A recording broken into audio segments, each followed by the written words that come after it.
यदि इन राजवंशी क्षत्रियों ने सशस्त्र क्रांति की तरफ यदि मुंह मोड़ लिया तो हमारे देश के लिए, हमारे देश के इतिहास के लिए, हमारे देश के भविष्य के लिए अच्छा नहीं होगा। और इसीलिए मैं भाग भाग कर जाकर इस सशस्त्र क्रांति की तरफ हमारे बच्चे ना मुड़ जाएं, क्योंकि जब सशस्त्र क्रांति होती है ना तो 5-10 साल चलती है वो, और फिर जब सशस्त्र क्रांति होती है तो वो खून मांगती है, और हम खून नहीं देना चाहते, खून नहीं बहाना चाहते। हम भले ही क्षत्रिय हैं लेकिन युद्ध हमारा आखिरी विकल्प होता है। अरे दो न्याय अगर तो आधा दो, यदि इसमें भी बाधा हो तो दे दो केवल 5 ग्राम, रखो अपनी भूमि तमाम, हम वही खुशी से खाएंगे, परिजन पर असीन उठाएंगे। पर दुर्योधन वो भी दे न सका, आशीष समाज की ले न सका, उल्टा हरि को बांधने चला। वही स्थिति अब है।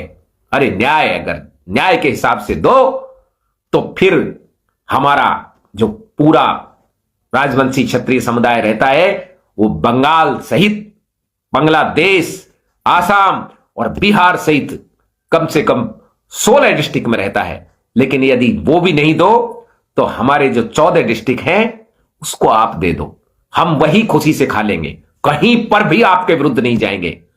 लेकिन आप उसे भी देने के लिए तैयार नहीं है, तब मजबूरी में हम 31 जनवरी की रात्रि हमारे लोगों से मंथन करेंगे, कूच बिहार में बैठकर चर्चा करेंगे।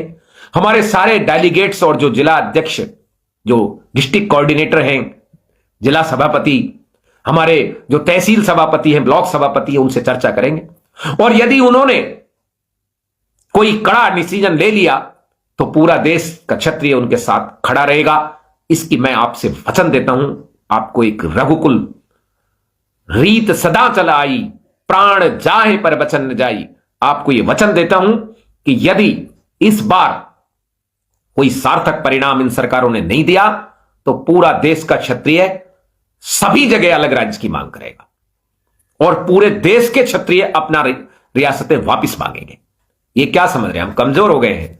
नहीं भाई नहीं, तुम खाली बात करते हो, हम बात के साथ साथ क्रांति भी करते हैं। हमने ऐसी कोई कसम नहीं खा रखी है कि आप जैसे चाहोगे हमारे लोगों को दबाते रहोगे और हम शस्त्र की तरफ देखेंगे ही नहीं। हम तो हमारे लोग हैं, हमारी धरती है, हमारा देश है, हमारे द्वारा लगाया गया बाग है, हमारी जमीन है, इसलिए शांत है।